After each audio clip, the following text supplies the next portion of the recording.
வணக்கம். நான் உங்கள் கல்லிடை முருகத்தாத்தா.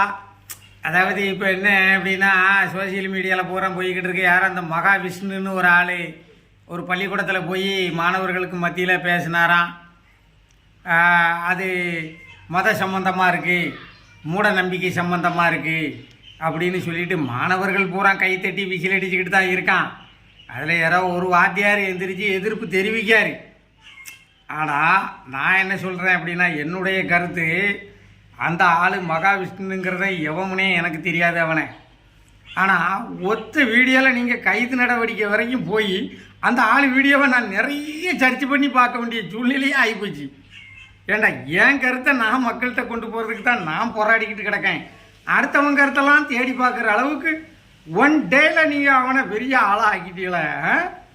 அதாவது என்னையும் நிறைய பேர், தாத்தா நீங்கள் உங்களுக்கு ஏற்பட்ட அனுபவங்கள், நீங்கள் உங்கள் கருத்தெல்லாம் சூப்பராக இருக்குது, நீங்கள் அங்கே பேசவாங்க, இங்கே பள்ளிக்கூடத்தில் பேசவாங்க, அங்கே நாங்கள் அந்த சங்கத்தில் மீட்டிங் வச்சுருக்கோம், இந்த சங்கத்தில் மீட்டிங்கும் போட்டிருக்கோம், உங்களுக்கு நாங்கள் அவார்டு கொடுக்க போகிறோம் அப்படின்னு வந்து கூப்பிடுவானுவோம். ஃபோனெல்லாம் வரதான் செய்யுது, கூப்பிடுதாங்க. எவங்கிட்டையும் நான் போக மாட்டேன், நான் அதெல்லாம் அவாய்ட் பண்ணிடுவேன். எனக்கு தேவையே இல்லை. ஏன் ஒரு கையில் நான் இப்படி ஃபோனை ஏந்தி பிடிச்சிக்கிட்டு இன்னொரு கையை ஒசத்தி நான் பேசிட்டு என் கருத்தை மக்கள்கிட்ட சொல்லிடுவேன். எனக்கு எதுக்கு ஒரு பொது மேடை? எனக்கு எதுக்கு பொது மேடையில் ஒரு 500 1000 பேர் இருப்பாங்க. ஆனால் நான் போடுற வீடியோவை 10,000 பேர் பார்க்கானே. ஏன்னா யூடியூப்பில் 10,000 பேர் பார்க்கான், ஃபேஸ்புக்கில் 20,000 பேர் பார்க்கான், இன்ஸ்டாகிராமில் 30,000 பேர் பார்க்கான், மோஜியில் 50,000 பேர் பார்க்கான்.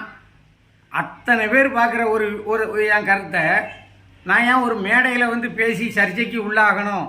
அதனால் நான் அதை மறுத்துருவேன்.